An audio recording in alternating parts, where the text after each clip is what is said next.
Matthew 24, verse 2. And Jesus said unto them, See ye not all these things? Verily I say unto you, there shall not be left here one stone upon another that shall not be thrown down. He's talking about the temple. And as he sat upon the Mount of Olives, the disciples came unto him privately, saying, Tell us, when shall these things be? And what shall be the sign of 70 AD? No, it says, What shall be the sign of thy coming and of 70 AD? No, and of the end of the world. Now, the destruction of the temple did take place in 70 AD, so that's what verse 2 is referring to in Matthew 24.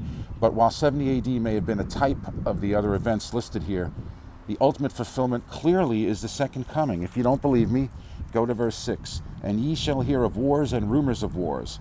See that ye be not troubled, for all these things must come to pass, but the end is not yet. Verse 14. And this gospel of the kingdom shall be preached in all the world for a witness unto all nations. And then shall 70 AD, no, it says, and then shall the end come.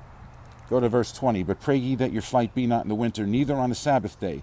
For then shall be 70 AD, no, for then shall be great tribulation, such as was not since the beginning of the world to this time, no, nor ever shall be.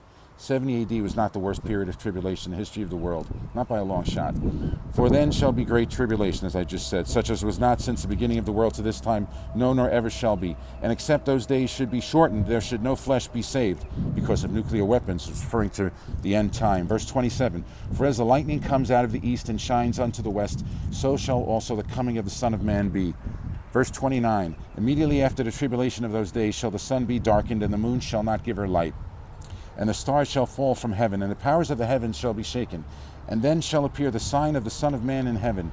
And then shall all the tribes of the earth mourn, and they shall see the Son of Man coming in the clouds of heaven with power and great glory.